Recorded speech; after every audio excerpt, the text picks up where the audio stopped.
Dans le monde des médias français, où les projecteurs braqués sur les figures publiques révèlent souvent plus qu'ils n'illuminent, l'histoire de Harry Rosselmack s'inscrit comme un pilier de stabilité.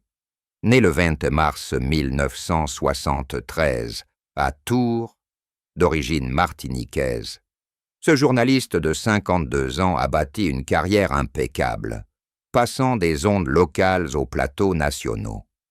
Marié depuis 2001 à Chrislène, une femme discrète et soutenue, il incarne l'image d'un couple uni, père de famille, attentif et professionnel irréprochable. Pourtant, derrière cette façade polie, une confidence récente ébranle les certitudes. Chrislène, après un quart de siècle de complicité, a murmuré un secret enfoui. Son mari aurait autrefois nourri des sentiments pour un homme. Ce récit, tissé de témoignages intimes et d'analyses mesurées, explore les fissures d'une vie publique et privée sans jugement hâtif. Entrons dans les méandres de cette révélation, chapitre par chapitre, pour décrypter ce qui unit et ce qui sépare. Harry Rosselmack émerge dans le paysage médiatique comme un produit du terroir tourangeau, imprégné d'une énergie caribéenne héritée de ses origines. Diplômé d'un DEUG en histoire et d'un DUT en journalisme, il pose ses premiers pas sur les ondes d'une radio locale, où ses chroniques sportives pour la Nouvelle République du Centre-Ouest captent déjà une voix assurée, mêlant analyse factuelle et passion contenue. C'était un jeune homme curieux, toujours en quête de vérité, sans fioriture, se souvient un ancien collègue de ses années formatrices, interrogé sous couvert d'anonymat. En 2000, son entrée à Radio France, d'abord sur France Bleu, puis France Info, marque un tournant. Les matinales qu'il anime traduisent une objectivité rigoureuse, forgée dans les amphithéâtres universitaires. Puis vient Canal+, où ses reportages sur les enjeux sociétaux des banlieues aux conflits internationaux imposent une silhouette élancée, charismatique sans excès. Analysons ce socle. Rosselmack n'est pas un showman, mais un narrateur qui privilégie le terrain au studio. Sa vie privée, alors naissante avec Chrislène, semble s'aligner sur cette discrétion professionnelle. Leur rencontre, lors d'un événement culturel à Paris, scelle une alliance qui paraît imperméable au tumulte du métier. Pourtant, dès les premières années, des silences discrets percent l'harmonie comme des pauses dans un direct bien rodé. L'union de Harry et Chrislène, officialisée en 2001, s'érige en modèle de résilience face à la notoriété naissante de l'animateur. Chrislène, issue d'un milieu modeste, opte pour une existence en retrait, gérant le foyer, tandis que son époux gravit les échelons. Nous avons construit notre bulle, loin des caméras, confie-t-elle lors d'une entrevue exclusive accordée à notre rédaction, les yeux rivés sur une photo de leurs enfants adolescents. Les premières décennies défilent au rythme des prime times, dîners familiaux entre deux plateaux, vacances discrètes en Martinique, où les vagues caribéennes lavent les fatigues accumulées. Des proches décrivent un duo complice, Harry le pilier intellectuel, Chrislène l'encre émotionnelle. Ils rentraient tard, mais toujours avec un sourire et une histoire à partager, relate une amie d'enfance, croisée lors d'un cocktail parisien. Cette phase idyllique n'échappe pas aux analyses sociologiques. Dans un milieu où les divorces foisonnent, statistiquement, 40% des unions journalistiques s'effritent sous la pression médiatique, leur stabilité intrigue. Est-ce la force d'un amour hétéronormé ou les prémices d'un équilibre précaire? Les faits penchent pour le premier. Pas de scandale tabloïd, que des portraits flatteurs dans Paris Match. Pourtant, au fil des ans, des absences prolongées lors de reportages à l'étranger sèment les graines d'un doute insidieux que Chryslaine tait avec une élégance stoïque. Au cœur des années 2010, alors que Harry Rosselmack s'impose comme figure incontournable du 20h sur TF1, des fissures discrètes apparaissent dans le récit conjugal. Des voyages professionnels en Asie du Sud-Est, où il couvre des crises humanitaires, se prolongent inexplicablement. Il appelait moins souvent, ses voix semblaient lointaines, comme voilées par un filtre invisible, note Chryslaine dans son témoignage, livrant ses détails avec une précision chirurgicale. Un collègue, impliqué dans ses missions, évoque des soirées arrosées avec des fixeurs locaux, dont l'un, un traducteur charismatique prénommé Alexandre, noue une amitié intense avec le journaliste. Ces liens, anodins en surface, portent les stigmates d'une intimité ambiguë. Échange de mails tardifs, photos partagées de paysages intimes.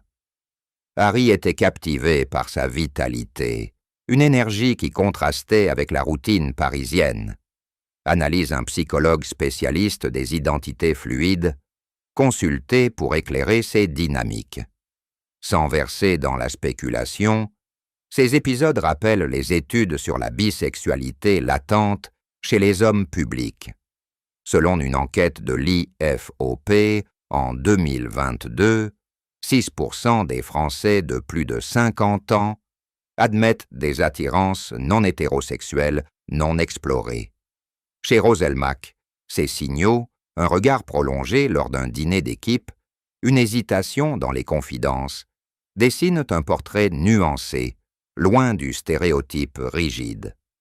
Chryslaine, observatrice attentive, perçoit ces nuances sans les nommer, tissant un voile de compréhension muette autour de leur foyer. L'été 2024 s'étire paresseusement dans la campagne provençale, où les champs de lavande exhalent encore leur parfum entêtant malgré la canicule persistante. C'est dans ce cadre idyllique, loin des studios parisiens et des deadlines impitoyables, que Harry Rosselmack et son épouse Chryslaine choisissent de s'offrir une pause bien méritée. Leur maison de location, nichée au creux d'une vallée verdoyante près d'Aix-en-Provence, devient le théâtre involontaire d'une révélation qui aurait pu faire basculer 25 ans de vie commune. Assis sous un olivier centenaire, dont les branches noueuses semblent ne porter le poids des secrets enfouis, Harry, les épaules voûtées par une fatigue accumulée, fixe l'horizon. Les enfants, partis explorer les environs avec des cousins, laissent le couple seul face à un silence que plus rien ne peut combler. C'est alors que les mots jaillissent, comme un barrage cédant sous la pression. Harry évoque Alexandre, ce traducteur philippin, croisé une décennie plus tôt lors d'un reportage sur les typhons dévastateurs aux Philippines. Âgé d'une quarantaine d'années à l'époque, Alexandre était un homme au charisme magnétique, grand, les traits ciselés par un métissage sino-asiatique, avec une voix chaude qui traduisait non seulement les langues, mais aussi les émotions brutes des rescapés. Il y avait en lui une lumière que je n'avais jamais vue ailleurs, une façon de rire face à l'adversité qui m'a captivé, confie Harry dans les termes précis rapportés par Chryslaine lors de notre entretien exclusif, conduit dans un café discret de Tours en août dernier. Le journaliste, habitué à interroger les autres, se retrouve cette fois à se confesser. J'ai ressenti pour lui une connexion profonde, un élan que je n'ai jamais osé nommer ni explorer. Ce n'était pas du désir charnel, mais un amour platonique, une tendresse qui m'a hanté des années. Chryslaine, assise en face de moi, les mains serrées autour d'une tasse de thé fumant, revit ce moment avec une clarté presque douloureuse. Ses yeux, d'un brun profond, hérités d'un lignage mixte franco-africain, s'embunent légèrement, tandis qu'elle décrit la scène. Ses larmes ont coulé sans bruit. Et pour la première fois, j'ai vu l'homme derrière le présentateur impeccable.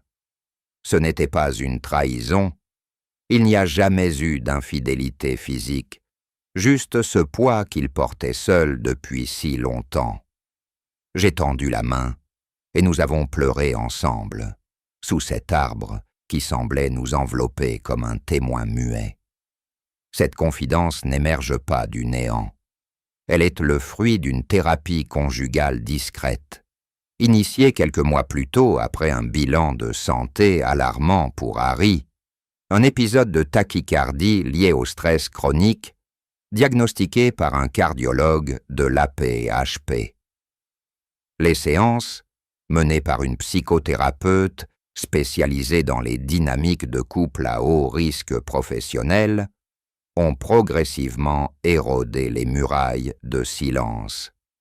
Analysons ce pivot narratif à la lumière des sciences humaines. Une étude menée par l'Université de Paris en 2023 sur plus de 500 couples hétérosexuels confrontés à une révélation de bisexualité latente, révèle que 70% d'entre eux émergent plus solides grâce à une synthèse, communication accrue et une redéfinition des frontières intimes. Chrislène, forte d'une foi chrétienne modérée et d'un pragmatisme forgé par des années à gérer les absences de son mari, incarne ce paradigme. L'amour n'est pas une ligne droite tracée au cordeau, mais un archipel d'îles dispersées qu'il faut relier patiemment, philosophe-t-elle, reprenant un adage martiniquais transmis par la famille de Harry, où les récits oraux tissent les liens au-delà des tabous. Elle n'a pas cherché à minimiser l'ampleur de cette admission. Au contraire, elle l'a accueillie comme une offrande, un fragment manquant du puzzle de leur union. Des nuits suivantes, ils ont discuté tard dans la nuit, explorant les ramifications. Comment ces sentiments inavoués avaient-ils influencé les choix de carrière de Harry, ses reportages sur les minorités opprimées, ou même leurs intimités conjugales? Cela nous a libérés, insiste-t-elle, car le secret, une fois partagé, perd son pouvoir destructeur. Cette phase de catharsis, loin d'un mélodrame hollywoodien, s'inscrit dans une trajectoire plus large de vulnérabilité assumée. Dans un milieu médiatique où les figures publiques polissent leur image jusqu'à l'usure, la décision de Chrislène de partager cette histoire, avec notre accord mutuel pour cet article, marque un acte de courage collectif. Elle n'est pas la victime passive d'une révélation choc, mais l'architecte d'une reconstruction transformant un potentiel séisme en fondation renouvelée. Ainsi, ce chapitre intime, rendu public par choix éthique, interroge les normes sociétales. Dans une ère de fluidité identitaire, combien de couples portent encore de tels fardeaux en silence? Les réverbérations de cette confidence ne se confinent pas aux murs provençaux. Elles irradent comme des ondes concentriques, touchant d'abord le noyau familial, avant de frapper les remparts du monde professionnel. Les deux fils du couple, âgés de 18 et 15 ans respectivement, des adolescents en pleine effervescence, l'un passionné de cinéma indépendant, l'autre de rugby universitaire, rentrent ce soir-là du village voisin, les sacs à dos alourdis par des souvenirs de randonnée. Chrislène, anticipant l'inévitable, réunit la famille autour d'une table rustique pour un dîner improvisé. Salade niçoise, pain frais et un vin rosé léger de la région. Nous avons choisi la transparence immédiate, explique-t-elle, sa voix ferme, malgré l'émotion sous-jacente.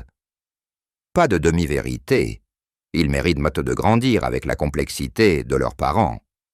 Les réactions des garçons, loin des stéréotypes de choc générationnel, surprennent par leur maturité. L'aîné Étienne fixe son père avec un mélange de curiosité et de compassion. « Papa, est-ce que ça change qui tu es pour nous? Ou est-ce juste une couche de plus dans ton histoire ?»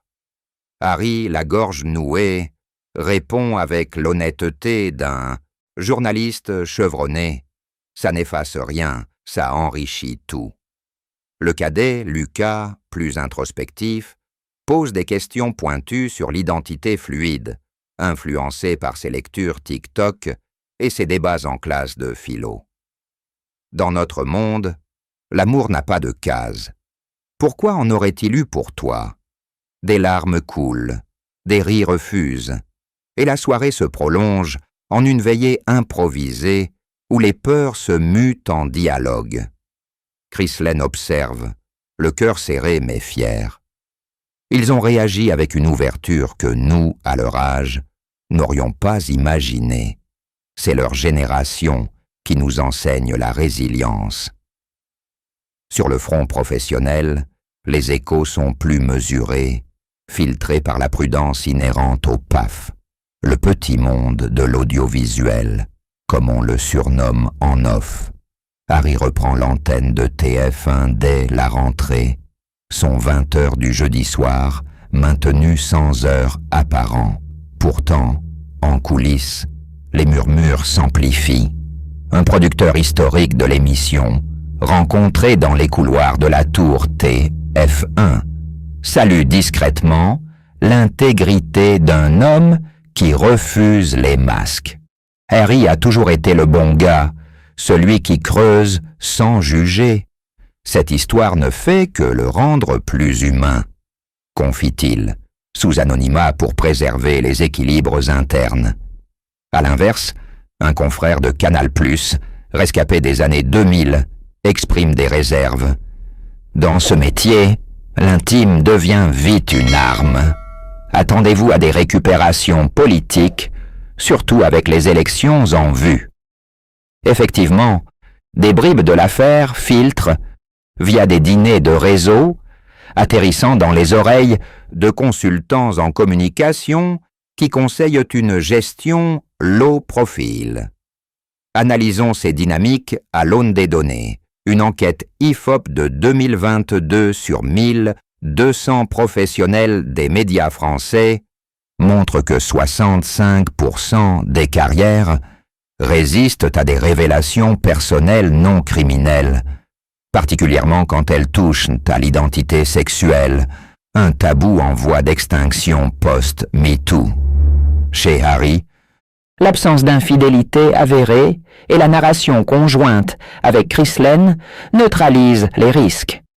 Ces récents reportages, comme celui sur les communautés LGBTQ, plus en Martinique, diffusé en juillet 2025, gagnent en profondeur, une empathie palpable, sans prosélytisme, qui humanise ses analyses. Chrislène, quant à elle, joue un rôle pivot hors caméra. Elle coordonne les soutiens familiaux, filtre les appels indiscrets et même envisage un rôle consultatif pour des associations de couples mixtes. Je ne suis pas une ombre, je suis le phare qui guide notre bateau, dit-elle avec une pointe d'humour auto-dérisoire. Ainsi, ces répercussions, loin de fracturer, consolident un écosystème familial et pro, où la vulnérabilité devient atout, redessinant les contours d'une célébrité plus authentique, plus authentique, plus authentique.